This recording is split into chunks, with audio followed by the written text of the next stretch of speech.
नमस्कार, सगळ्यांचं स्वागत आहे पद्मनी कोचिंग क्लासेस मध्ये। आणि आज आपण काय शिकणार आहे? दीज। मन लावून तुम्ही लाईव्ह शिकतात, मन लावून बोलायचं, समजलं तर हा म्हणायचं, नाही तर नाही म्हणायचं। लिहिणं स्टॉप करा आणि फळ्याकडे मन लावून लक्ष द्या। दीज चा अर्थ होतो हे, ह्या आणि ही। रूल्स काय? दीज या शब्दाचा वापर आपल्याला वस्तू जवळ असतात, कशा असतात? जवळ। पण त्या वस्तू कशा असतात? अनेक। महत्वाचं लक्षात ठेवा, जवळ आहे पण अनेक। बरोबर आहे का? आपण म्हणतो बघा ही काय आहे, तर ही फुले आहेत असं म्हणतो ना आपण। एक फूल म्हटलं का मी? नाही, ही फुले आहे। फुले म्हणजे अनेक, फूल म्हणजे एक। मन लावून लक्ष दे बापू, मन लावून पाठीमागे। वस्तू प्राणी दाखवण्यासाठी आपल्याला दीजचा वापर करतात। दीज असा त्याचा उच्चार करायचा। कळालं सगळ्यांना? हा। आता मी तुम्हाला आहे हे मागच्या वेळेस शिकवलं। इज म्हणजे आहे, ऑनलाईन पण शिकवलं, ऑफलाईन पण शिकवलं। इज म्हणजे आहे, एम म्हणजे आहे आणि आर म्हणजे आहेत शिकवलं होतं। आर म्हणजे काय? मन लावून लक्ष द्या। आर म्हणजे आहे। मग आता मला सांगा, हे उंदीर आहे। आता आपल्याला हे साठी एकच शब्द वापरायचा आहे, दीज। मग मला एक सांगा, काय होणार आहे? दीज आहे। इकडे बघा, हे 1 नंबर, हे 2 नंबर आणि हे 3 नंबर। इंग्रजी खूप सोपं असतं। दीजच्या पुढे काय येणार? आर। आणि उंदराला काय म्हणतात? माईस। These are mice. सोपं। हे पक्षी आहेत, हेला काय म्हणायचं इथं? दीज। दीजच्या पुढे काय वापरणार? आर। का बरं? कारण ते पक्षी एक आहे का अनेक आहेत? अनेक। ते पक्षी अनेक आहेत। काय? अनेक। These are. पक्षाला काय म्हणतो रे आपण? बस। यस लावायचं, बस। कळालं सगळ्यांना? पक्क कळालं? वैष्णवी, ह्या कोंबड्या आहेत, ह्या काय होणार? These are hens. These are hens. कोंबडीला काय म्हणतो आपण? हेन्स। दीज आर हेन्स म्हणजे ह्या काय आहेत? कोंबड्या। वाक्य बनवताना हे 1 नंबर, हे 2 नंबर आणि हे 3 नंबर। पण हे शिकवण्याच्या अगोदर मी तुम्हाला आहेत चा वापर शिकवलेला आहे, हे लक्षात ठेवा। अनेक वचनामध्ये आपल्याला आर वापरतो आपण, बरोबर ना? हा। ह्या वस्तू कशा असतात सांगा? आपल्या जवळ आहेत पण कशा आहेत? जास्त।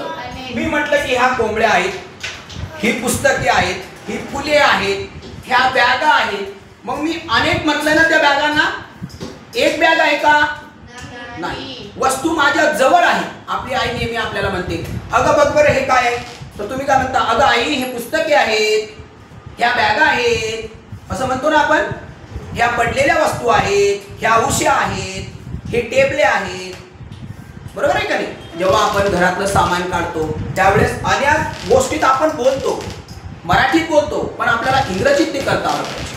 समजलं? चला आता मला सांगा, ही फुले आहेत। ही हे 1 नंबरला वापरायचं, हे 2 नंबरला वापरायचं आणि हे 3 नंबरला वापरायचं। हिला आता आपण इथं काय म्हणणार आहे? These R. फुलेला काय म्हणतो आपण? फ्लावर्स। यस। कळालं सगळ्यांना? चला, ह्या मुली आहेत, ह्या कोण आहेत? मुली आहेत। मग याला काय म्हणणार सांगा? These are. These are girls. Girls नाही, गर्ल्स म्हणणार। एक गर्ल आहे का? नाही, अनेक मुली आहेत म्हणून काय म्हणणार? गर्ल्स। हे आंबे आहेत, हेला काय म्हणणार सांगा? These are mangoes. Very good. These are mangoes. काय म्हणणार आहे? मँगोज। दीज आर मँगोज, कारण ते काय आहेत? आंबे आहेत। These are mangoes. These are mangoes. बरोबर? चला, हे सफरचंद आहेत, काय म्हणणार?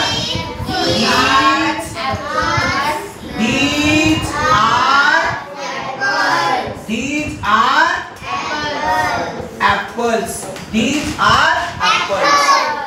एक ऍपल आहे का? नाही. आपल्या घरी जेव्हा आपण फळं आणतो, बरोबर आहे का नाही, तर मम्मी म्हणते की हे काय आहे, तर हे ऍपल आहे, हे पपई आहेत, बरोबर आहे ना. मग हे एक आहे का ती वस्तू? नाही.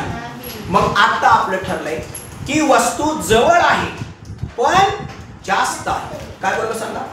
वस्तू अशा वेळेस आपल्याला काय वापरायचं आहे? दीज वापरायचं. सगळ्यांना कळालं? पक्क कळालं? क्लिअर कळालं? ओके. आता इथं लक्ष द्या, मन लावून फक्त 2 मिनिटं. पुढचा मुद्दा आहे दोज. दोजचा अर्थ होतो ते त्या ती. काय होतो? ते त्या ती. ह्या वस्तू दूर आहेत. कशा आहेत? दूर आहेत. पण कशा आहेत? अनेक आहेत. हा महत्वाचा शब्द आहे. दूर आहेत पण आता मी म्हटलं ते झाडे आहेत. झाड माझ्या जवळ आहे का? कुठे आहेत? मग ते लांब आहेत ना. ते झाडे आहेत, ते पक्षी आहेत, तेव्हा ते प्राणी आहेत. मग मी एक प्राणी म्हटलं का? जेव्हा जेव्हा आपण फिरायला जातो तेव्हा तेव्हा ह्या गोष्टी आपण वापरतोच, बरोबर आहे का नाही.